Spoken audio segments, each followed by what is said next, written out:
ikke høre på hva ektefellen din sier. Det kan skape trøbbel. Og dette her skapte trøbbel i Abrahams hjem, og det har skapt trøbbel i 4000 år. Midtøsten-konflikten grunner seg på forslaget som kom på menneskelig vis. For Ismael, han sier Bibelen, han ble født etter kjødet. Han ble født etter den menneskelige planlegging. Altså menneskene skulle ordne opp. Og så har vi vanskelig for å vente til Guds fastsatte tid. Den rette timen når han griper inn. For han gjorde jo det, gjorde han ikke det da? Men da var Abraham 100 år gammel. Men da var gamlingen 100 også, ikke sant? Når han opplever at Isak kommer, bønnesvaret kommer endelig. Og Sara, hun sier, jeg må le. Og de som er sammen med meg, de må le. Tidligere hadde det vært tvilens latter i hennes liv, men nå kom troens latter. I takknemlighet, endelig kommer bønnesvaret fra Herren. Dette her som jeg har nevnt nå innledningsvis, det er bakgrunnen for disse to folkeslag, arabere og jøder, som har vært der side ved side nå i 4000 år.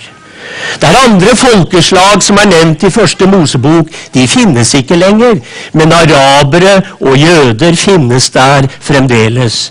Og araberne, de nedstammer fra Ismael, som Abraham fikk med trellkvinnen, mens jødene, de nedstammer fra Isak, som han fikk med Sara. Og disse har levd som halvsøsken der i Midtøsten, rett for øynene på hverandre, som jeg leste her i første Mosebok. Og dette uttrykket, rett for øynene på hverandre, det taler om naboskap, men det taler også om fiendskap som har rådet. For hverken Hagar eller Ismael fikk jo være i hjemmet, de måtte ut en dag. Og da var det ifra rådet til Sara, ut med trellkvinnen og hennes sønn. Og da sier faktisk Gud, lyd Sara i det hun sier. For da var det et godt råd. Da talte hun profetisk, da var det myndighet over den kvinnen.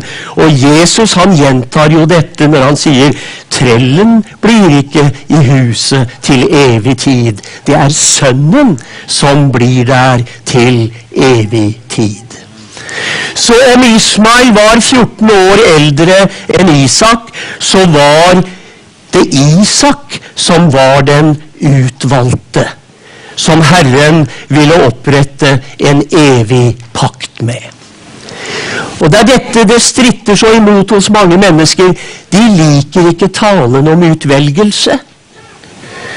Og den kjente norske forfatteren Jostein Gaarder, han skrev jo en lang kronikk i Aftenposten om dette for år tilbake, hvor han sier, nå må vi en gang for alle bli ferdig med denne talen om utvelgelse. Men hvis vi skal bli ferdig med det, da må vi bli ferdig med Bibelen. For det er Guds måte å handle på. Han håndplukker. Han håndplukket de 12. Han håndplukket Paulus til å være hedningenes apostel. Han har håndplukket Israel til å være hans utvalgte folk. Og det er ikke til forkleinelse for araberne. Det er ikke til forkleinelse for nordmenn eller andre folkeslag. Men det er fordi Gud sier, I did it my way. Jeg gjorde det på min måte. Vi trenger å se hvor stor han er, han vi tror på. Han er veldig Gud. Og hvem er hans rådgiver? Han trenger ikke råd fra deg og meg. Han gir oss selv råd med sitt øye. Og det er han som har handlet på denne måten i historien. Så araberne, dem er det jo mange flere av enn jødene. Man regner med i hvert fall vel 300 millioner arabere i denne verden. Og det ble jo mange ut av Ismael også. 12 høvdinger kom ifra han, og det interessante er at når den arabiske liga første gang var samlet til møte, så var det 12 nasjoner som var representert. Det stemmer med hva Skriften sier. Det er ikke noe eventyrbok vi åpner hver dag. Det er ikke noe Asbjørnsen og Mos eventyr. Det er ikke snipp, snapp, snute her. Det står, det skjedde. Og det skjer. Og det skal skje. Det er faktaopplysninger som vi møter i Bibelen. Så det er mange flere arabere enn jøder. Når det gjelder jøder, så vet man ikke sikkert, men hvis du går til Wikipedia på internett, så står det at det i hvert fall er vel 13 millioner jøder i denne verden. Araberne finner vi hovedsakelig i 22 land her i verden. Fra Marokko i vest og til den persiske gulf i øst. Så dem er i mange land, og jødene har også vært i mange land på grunn av deres adspredelse. Men Gud har gitt dem løfte om ett land som ligger midt på denne kloden. Det ligger i midten. Det var der vår frelse ble ordnet. Den ble ikke ordnet i en avkrok i denne verden. Den ble ordnet ut ifra sentrum. Ja. Du har et senter på kroppen du også. Hvor har du det? Det har du her. Der er navlen din. Den jordkula som vi er på nå, Tellus, den har en navle. Og navlen til denne jordkula, det er Jerusalem. Fredens by. Det var der Jesus gjorde fred. Det var der han brakte forsoning mellom Gud og mennesker. Ser du Guds plan? Han tar ut ett folk, så plasserer han det ene folket midt på denne kloden. For han kommer nemlig til Abraham og gir ham et landløfte. Og det lyder allerede første gang han kommer til landet, når han er 75 år. Og det gjentas når han er 99 år. For da sier jo Gud, jeg er El Shaddai. Vandre for mitt åsyn, Abraham. Jeg er tilstrekkelig for deg. Det er ikke sånn som du har trodd til nå, at du må hjelpe meg. Jeg er tilstrekkelig for deg. Vandre for mitt åsyn. Deg og dine etterkommere vil jeg gi dette landet som du nå bor i som fremmed til en evig eiendom. Det er litt av et løfte som han får der når han er 99 år gammel, og siden så sverger Gud på at dette er virkelighet når han er på Moria for å ofre Isak. Så da står det fast ifølge Skriften, altså når både løftet er der og eden er der fra Guds side, så står det fast at Israels folk og land, det er noe som hører nøye sammen. Og det er herlighetens Gud som har bestemt dette. Han som åpenbarte seg for Abraham mens han ennå var i Mesopotamia. Jeg elsker dette uttrykket om Gud. Han er herlighetens Gud. Det betyr jo, han er ingen tom avgud, men det er dybder i Gud. Uante dybder i Gud. Så hvis vi vandrer for hans åsyn og stoler på ham, så opplever vi rike og underfulle ting. Så Israel har fått ifølge Guds plan et bestemt land på denne jorden. Og der er det nå vel 40% av verdens jøder som har kommet. Da staten ble opprettet i 1948 var det bare 6% av verdens jøder som var der, men en formidabel økning. Men Bibelen forteller, til slutt skal ingen jøde være lenger ute i adspredelsen. Han skal forene land og folk. Det er den samlingsprosess som Herren har holdt på med nå i mange år. Det tar tid, for han har sagt gjennom ordet sitt, jeg vil sanke dem en for en. Så alt skjer ikke over natta. Vi må av og til være på Guds venteværelse vi også, men det er ved tro og ved tålmod at vi arver løftene. Så de kommer til dette landet, og i synagogene hvor jødene samles, og hvor de også har vært samlet i går til sabbatsgudstjenester, så har de holdt frem der den sanne Gud. Det er Abrahams, det er Isaks, og det er Jakobs Gud. Det var han som åpenbarte seg for våre fedre, og det er han som vi, som er hans etterslekt, skal være med og tjene. Men dagen før lørdagen, på fredagen, så var muslimer samlet rundt i verden. Til fredagsbønn i moskéene. Og de ga en annen oppfordring. De oppfordret ikke til å tilbe og tjene Abrahams og Isaks og Jakobs Gud, men en de kaller for Allah. Og det skal vi se litt nærmere på nå. For til og med mange i Norge sier i våre dager at Allah, som er omtalt i Koranen, er den samme som Gud som er omtalt i Bibelen. Og jeg tror at dette som jeg kaller religionsblanding, det blir mer og mer en utfordring i samfunnet vårt. Og vi fores med det gjennom media. Hver gang det tekstes i NRK eller TV 2, så tekster de med Gud når de sier Allah. Og når de roper ut Allah Akbar, så tekster de at Allah er stor. Men det er egentlig ikke det de sier. De sier at Allah er større. De røper seg egentlig når de kommer med det utbruddet. For det avsløres gjennom det utbruddet at den Gud de tror på, er ikke den samme Gud som vi tror på. Og det har jeg lyst til å vise dere her i dag ut ifra skriftene. Vi må vise det ut ifra skriftene.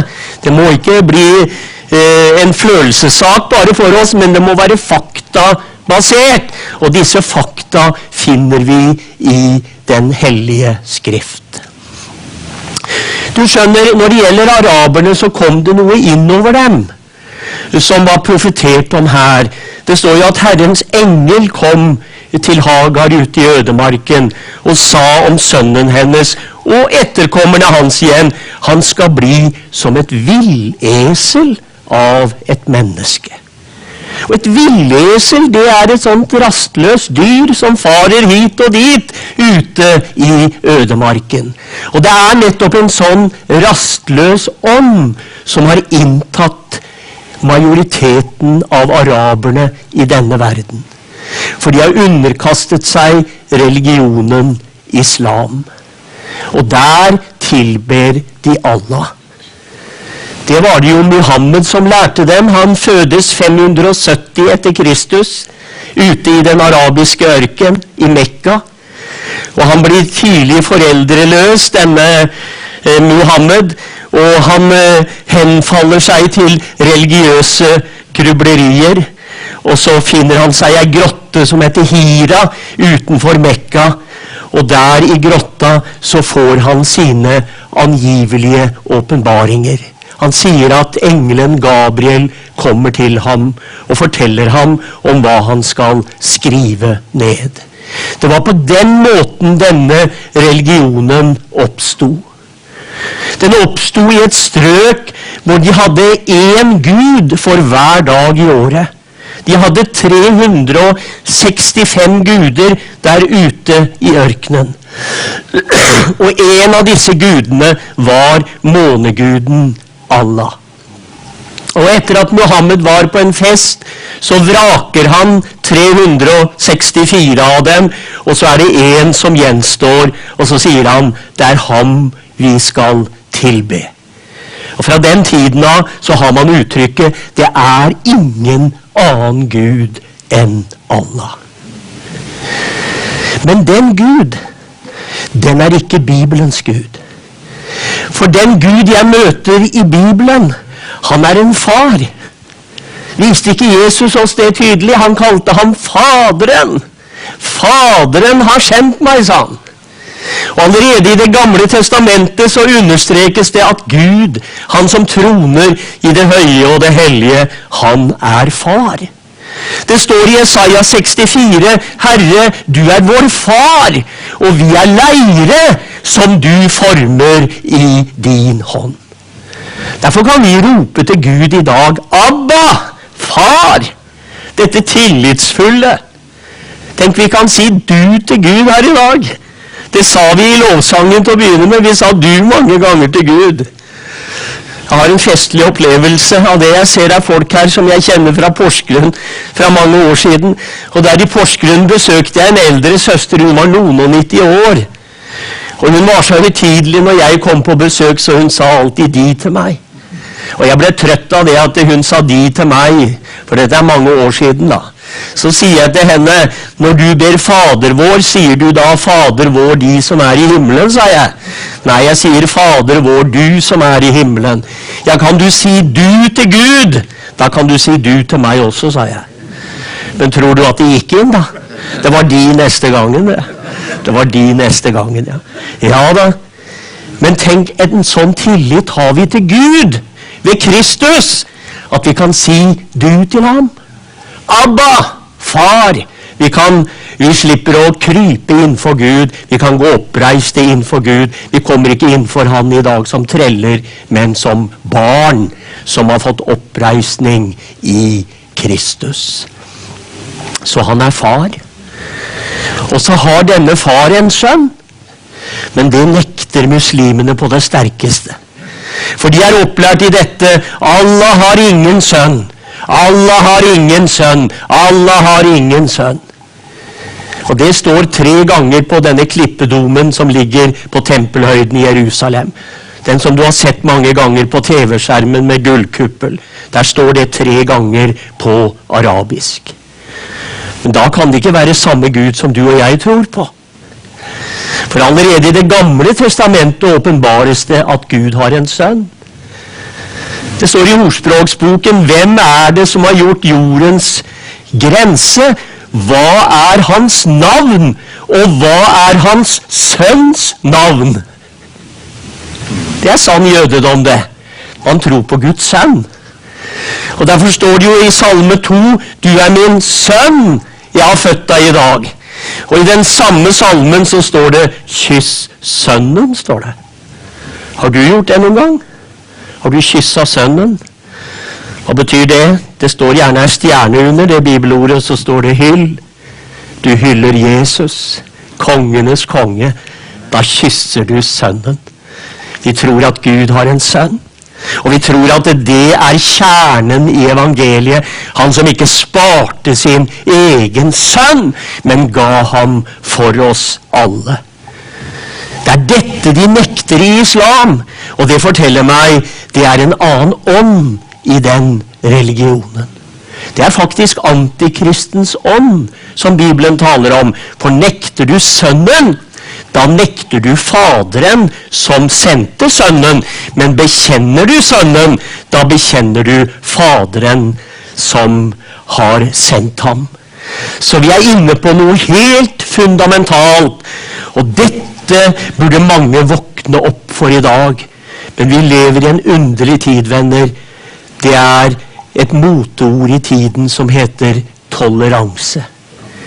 Og vi kommer til å høre det igjen og igjen i årene som ligger foran. Toleranse, toleranse, toleranse. Det er vel og bra å respektere hverandre, men toleransen har til dags dato ikke satt et eneste menneske fri. Jesus sier, dere skal kjenne sannheten, og sannheten skal frigjøre dere. Og da kommer vi i en levende forbindelse med Gud, og det skjer jo bare gjennom sønnen. Bare gjennom sønnen. Men disse araberne, som det er vel 300 millioner av, og hvor 95% av dem har henfalt seg til denne religionen, de er bundet av en fremmed åndsmakt, og det er en aggressiv åndsmakt. Og derfor ble det profetert her, hans hånd skal være mot alle, og alles hånd imot ham. Og hvem var det som sa dette til Hagar ute i ødemarken? Jo, det står, det var Herrens engel. Legg merke til det uttrykket i det gamle testamentet. Hver gang det tales om Herrens engel, så er det tale om Guds sønn, før han ble kjød og tok bolig iblant oss. Hvis det sies en Herrens engel, så er det et vanlig himmelsk åndsvesen, men står det bare Herrens engel, så er det sønnen. Du skjønner, han var der i det gamle testamentet. Det var ikke først i Betlehem han kom, han var der hele tiden. Han var klippen som fulgte Israel under ørkenvandringen. Det var Kristus, sier apostelen Paulus. Har du sett det? Han har vært i aktivitet hele tiden. Derfor tror jeg på Fader, Sønn og Hellig Ånd. Jeg tror at det hele guddommen har vært i aktivitet fra evighet og skal være i aktivitet til evighet. Det er noe gedigent, skjønner du. Det er et storverk det dreier seg om, og da står både Faderen, Sønnen og Den hellige ånd bak. Men så er det krefter som reiser seg mot denne sanne og levende Gud. Og vi ser det ikke minst i all terror som vi møter i våre dager. Den blir jo mer og mer utspekulert med påkjørsler, med knivstikking. Selvmordsbombere har jo vært i mange år, men stadig nye raffinerte metoder, ildpåsettelser. I slutten av november i fjor så var det jo masse branner i Israel, og mange av de var påsatt, og muslimene sa det var Allahs straff, fordi de dempet lyden fra minaretene når de ropte ut til samling der. Så var dette Allahs straff med å sende ild over landet. Dette forteller oss det er en enorm åndskamp. Og denne åndskampen, den blir mer og mer verdensomspennende. Og vi merker det jo ikke minst etter det som skjedde 11. september 2001. Når tvillingtårnene falt i New York, så ble det sikkerhet på alle bauger og kanter. Så hver gang jeg reiser bare rundt i Norge, så må jeg alltid gjennom sikkerhetskontrollen. Det var ikke sånn før. Verden er blitt mye mer terrorisert og utrygg, og det er et endetidstegn. Det forteller om den åndskamp som raser, ikke minst mellom disse halvsøsken i Midtøsten. La meg understreke igjen, Gud er glad i araberne, men han er ikke glad i den ånd som binder araberne. Han hater synd, den hellige og den levende Gud, og han vil bryte syndens makt. Og det kan bare skje gjennom Sønnen, Jesus Kristus, og det verket som han har utført.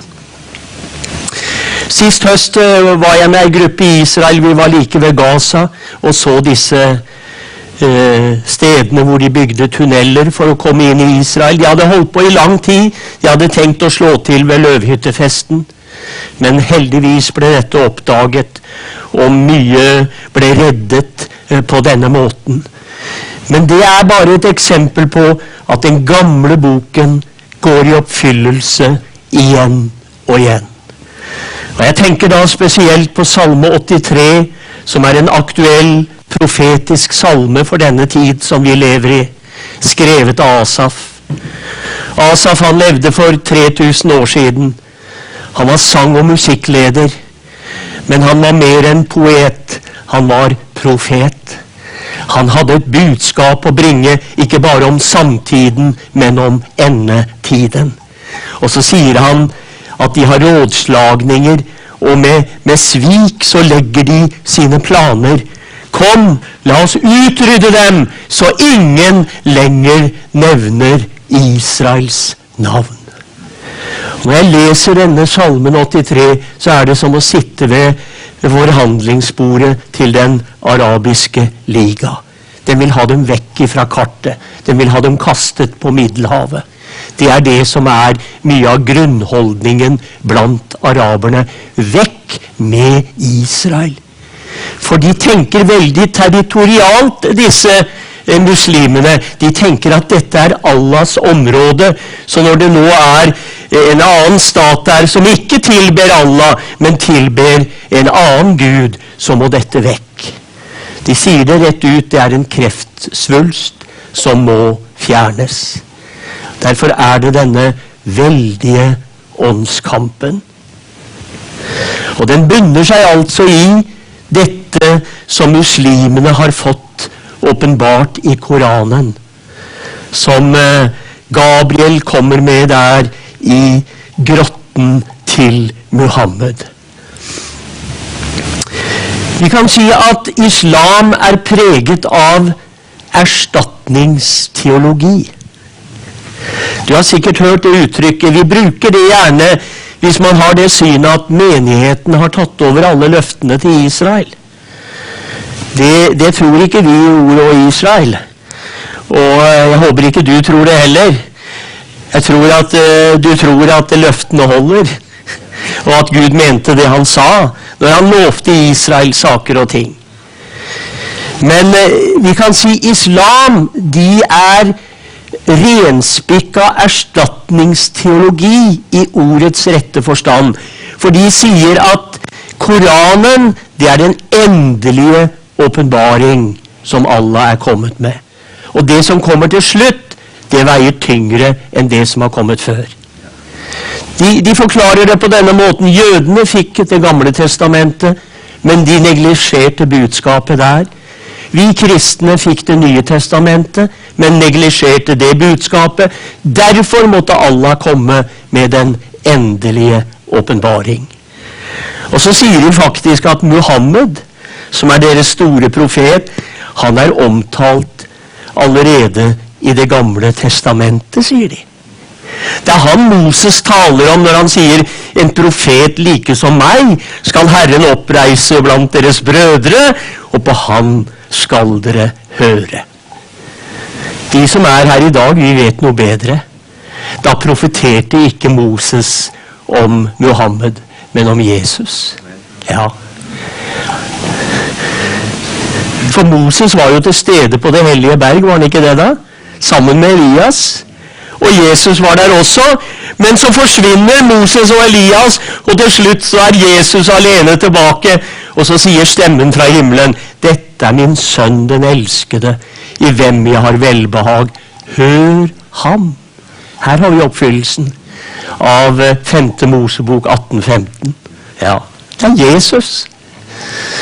Men så sier faktisk muslimene også at i Jesu avskjedstale så varsler han at Muhammed skal komme. For han sier, jeg vil be Faderen, og han skal gi dere en annen talsmann, for at han skal være hos dere for evig. Men vi som er her i dag, vi vet noe bedre. Da talte ikke Jesus om Muhammed ute i den arabiske ørken. Han talte om den hellige ånd, som ble sendt fra himmelen, som har som oppgave nettopp å herliggjøre Jesus Kristus og vise hvem som er den sanne og den virkelige frelser. Ser du villfarelsen? Og den villfarelsen, den må vi avsløre i våre dager. Og så må vi ikke koke alt sammen i ei søtsuppe uten like. Og havne i sånne tilstander som vi møter noen steder. De begynner i gudstjenester å lese både fra Koranen og Bibelen. Det er villspor. Det er avguderi. Fly avgudsdyrkelsen, sier vår Bibel. Og vi trenger virkelig å følge den oppfordringen i våre dager. Men da trenger vi å kjenne noe til dette som presser på oss i våre dager. Da jeg vokste opp, så visste jeg knapt hva muhammedanere var for noe. Og siden kom jo uttrykket muslimer, men nå har vi det mer tett innpå kroppen, så det er viktig at vi vet noe om disse ting. Vi trenger ikke å være uvitende om dette, vi må vite noe om det, så vi kan møte det på den rette måten.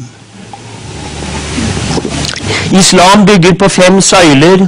Det er trosbekjennelsen, og den er kort og enkel. Det er ingen annen Gud enn Allah, og Muhammed er hans budbærer.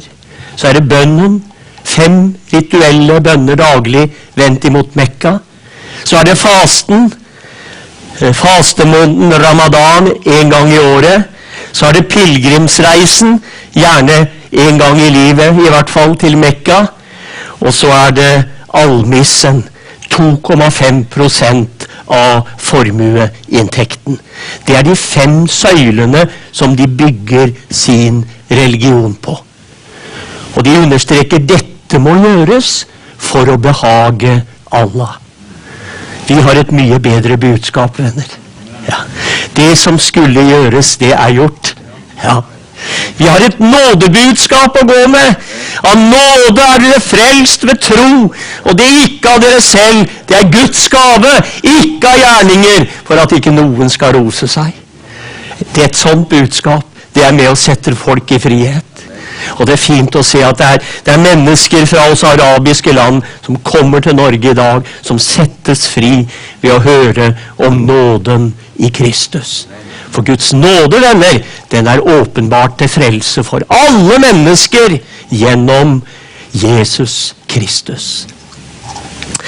Så det blir en helt annen ånd enn dette aggressive ånden som vi møter da i islam.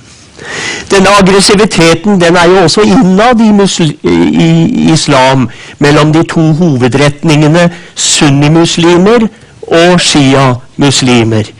Og 80-90% av verdens muslimer tilhører sunniretningen, mens et mindretall er da shia. Men i Iran og i Irak så er shia-muslimene i flertall. Og de prøver å øve større og større innflytelse. Det har vært mye uro i Jemen, og det er nettopp fordi shia-muslimene har prøvd å gjøre innflytelse i landet. Disse 2 hovedretningene, dem er enige om det meste. De bygger begge på Koranen. Det de diskuterer en del, det er den rette arverekkefølgen etter Muhammed. Men de er stort sett enige i det viktigste. Og så sier begge retningene, det er det som ble åpenbart sist, som veier tyngst. For disse åpenbaringene som Muhammed fikk, skjedde gjennom 23 år faktisk. Og den første tiden var han da i Mekka, og den siste tiden var han i Medina. Og det som står sist i Koranen, det er fra Medina-perioden, og da er det en mye mer aggressiv tone enn i den første tiden. Da møter vi dette uttrykket jihad, hellig krig. Det møter du ikke fra Mekka-perioden. Så den rette tolkning til islam, det er faktisk det radikal islam står for. De mener at det som kommer sist, veier tyngst. Og vi som er kristne, vi har jo faktisk noe av den samme tankegang. Vi tror på en tiltagende åpenbaring, gjør vi ikke det da? Vi tror at lyset blir klarere og klarere inntil den høylyse dagen bryter fram. Og derfor slutter jo Bibelen vår med det nye Jerusalem. Det er ikke noe elektrisk belysning der. Alt er opplyst av Gud og lammet. Det trengs ikke sånn lys der. Ikke stearinlys engang, enda så koselig det kan være. Så blir det ikke noe stearinlys i det nye Jerusalem, for alt er opplyst av Guds herlighet. Og vi legger mer vekt på Det nye testamentet enn det gamle vi også. Vi tror på en progressiv, en tiltagende åpenbaring. Ja, vi gjør det. Jeg har holdt på lenge, men jeg vil avslutte nå med å si litt om endetiden i forbindelse med islam og Israel. Det kommer til å kulminere veldig i endetiden, den åndskampen som nå raser. Og mange lurer på hva blir utfallet av det hele. Og da er jeg glad for at vår søster, hun sang en flott sang om en som rydder vei og viser vei. Vet du at Jesaja 19 sier det skal være en ryddet vei, står det. Fra Syria og til Egypt. Og tenk, Herren skal gjøre Assyria og Egypt sammen med Israel til en velsignelse midt på kloden. Det blir løsningen på Midtøsten-konflikten. Det blir Herrens fredsløsning. Den kommer ikke ved forhandlingsbordet, men den kommer ved en guddommelig intervensjon. Han kommer til å gripe inn i sitt skaperverk, og han kommer til å rydde opp i endetiden. Det jo spesielt miljøbevegelsen i våre dager som skal rense skaperverket. De kommer ikke til å greie det, venner. Nei, de greier ikke det, men verdens frelser greier det. Ja, det ikke den grønne lære som skal redde verden. Det noe nymoten som har kommet nå i senere år. Men det Kristi lære. Det evangeliet. Det budskapet om han, som ikke bare en personlig frelser, men også verdens frelser, som skal virkelig gripe inn. Og han skal gjøre det også gjennom kriger. Derfor varsler profetordet, det kommer en Gog-krig i endetiden. Og mange i Israel opptatt med det som står i Esekiel 38 og 39 i disse dager, om angrepet fra det ytterste Norden. Og husk når du leser Bibelen, Norden i Bibelen aldri Norden som du og jeg lever i, men det områdene nord for Israel. Der kommer det et veldig angrep, Gog og hele hans følge, og da nevnes 2 muslimske land i Gogs følge. Det Persia, og det Libya. Og Persia, eller Iran, har jo vært veldig prestestyrt i mange år, og Libya var jo under Gaddafis jernhånd i mange år. Så det blir muslimske land som i følge med Gog når Israel angripes. Den krigen blir kortvarig. Den over i løpet av en dag. De når ikke fram en gang til Jerusalem. De faller på Israels fjell, står det. Fordi Herren griper inn, og Herren viser seg stor og hellig i Israel, like for folkenes øyne. Det fører til vekkelse i Israel, men det fører også til vekkelse i nabostatene. Så det som skjer med Israel når de opplever dette guddommelige inngrepet, det får ringvirkninger i hele Midtøsten. Derfor tror jeg på en åndsutgytelse i Midtøsten i endetiden. Jeg tror at folk skal bli frelst, både blant jøder og arabere, og at det skal komme en Guds løsning i Midtøsten. Det skal bli en ryddet vei, som Jesaja 19 taler om. Men det ikke FN som skal ordne med dette her. Og det har jødene skjønt lenge. Vet dere hva jødene gjerne kaller FN? De kaller det for Ungodly Nations. UN, ikke sant? Ungodly Nations. De ugudelige, for de bare fordømmer Israel igjen og igjen i sine resolusjoner. De trenger hjelp ovenifra. Og det kommer de til å få, ikke minst i Gog-krigen. Og så blir det ringvirkninger. Og det står om at det fangenskap som skal brytes. Det Jeremia som så disse ting. Og han sier at Ammons barns fangenskap skal brytes, og Moabs fangenskap skal brytes i de siste dager. Og Elams fangenskap, står det. Og Moab og Ammon, det det gamle navnet på Jordan. Og Elam, det det gamle navnet på Iran. Tenk! Han skal bryte det åket som over Iran i dag. Og det kan Herren gjøre, for han mester å bøye kongers hjerter som vannbekker. Så han kan bare gripe inn på sin måte, og så blir det en løsning. Og han skal også gripe inn i Israel. For det mye som ikke på rett plass i Israel i dag. Og så sier vår Bibel, han skal bortrydde ugudelighet fra Jakob, står det. Og noe av den ugudeligheten vi møter i Israel i dag, vet dere hva det for noe? Det Østens mystikk. Masse israelsk ungdom, de reiser til Goa i India for å oppleve en åndelig kick. Og det en god del som holder på med i Norge i alle alder også. De opptatt med å få en åndelig kick, for de skjønner at vi mennesker, vi har også en åndelig dimensjon. Men det vi trenger ikke noe åndelig kick, men en åndelig forbindelse med han som ånd, og som har sendt sin sønn i kjød for å redde deg og meg. Det blir løsningen for Israel og for araberne i endens tid. Jeg tror at Guds navn skal herliggjøres. Jeg tror at han som den siste skal stå frem på støvet, og han skal stå frem som seierherre. Det er ikke den onde som går av med seieren, men det er han som allerede har vunnet over den onde, som skal gå av med seieren. Herre, jeg priser deg at du vant på Golgata. Du vant en evig seier da du utøste ditt blod. Og takk at det er kraft i blodet til befrielse, til renselse.